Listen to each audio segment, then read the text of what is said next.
Hello everyone and welcome to Smatter Effect. My name is Mark and I'm going to do a non-spoiler review of a movie from 2014, a horror movie named As Above, So Below. This movie was directed by John Eric Dowdle.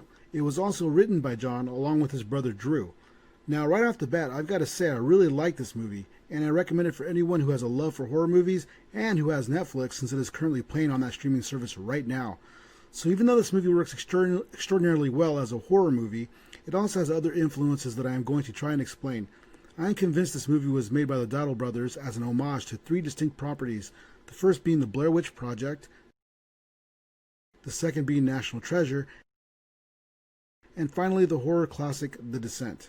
The Blair Witch Project influence is unmistakable since that movie single-handedly created the found footage single-camera movie.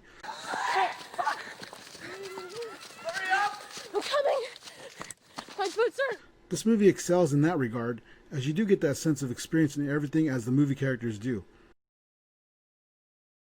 As the movie begins, we are introduced to Scarlett, played by Perdita Weeks. She's a tenacious and persistent archaeologist who travels to Iran to find a clue in a building soon to be demolished, and she does find the clue right before that building comes crumbling down around her and she escapes Indiana Jones style. We then find her being filmed by her friend Benji, played by Edwin Hodge, who is interviewing her for a documentary he is making about her true quest to find Nicholas Flamel's legendary Philosopher's Stone, which will be familiar to all those Harry Potter fans out there.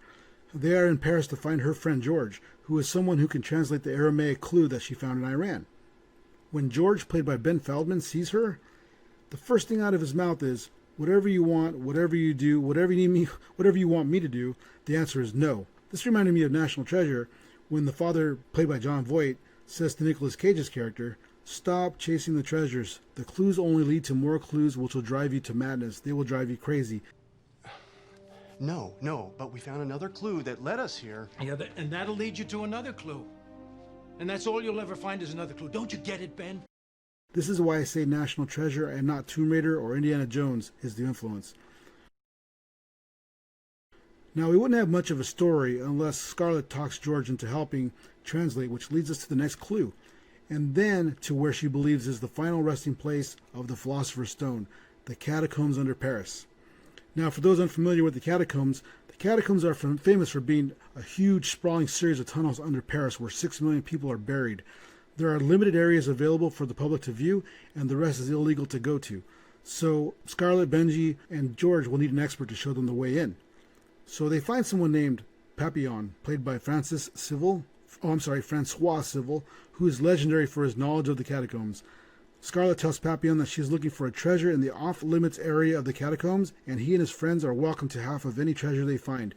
So Papillon, his girlfriend, and his other friend gather their rock climbing equipment and help Scarlett find the stone. So this is where we get the influence of the movie The Descent. If you haven't seen The Descent, it is about a group of spelunking friends who descend into an unexplored cave and find much more than they bargained for. The movie is incredibly dark, incredibly claustrophobic, really claustrophobic. The feeling of dread and despair is tangible as they go deeper and deeper into the earth and find nothing but darkness and evil.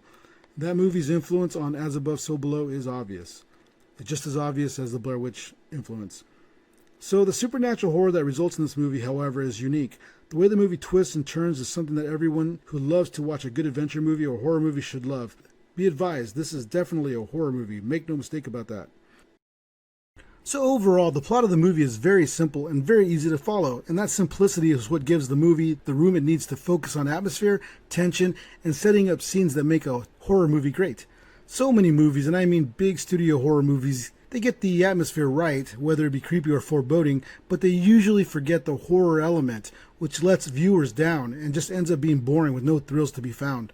This movie uses its setting to the fullest, as the catacombs' dark and winding tunnels lead you deeper into the supernatural mystery, and its tight passageways are used to clutch you tightly in its grasp right before it springs one of its unexpected scary moments.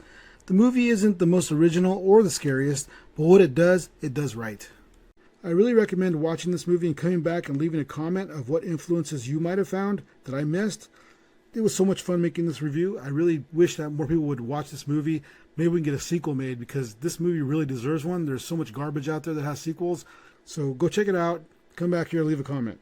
Thanks for watching. Have a good day.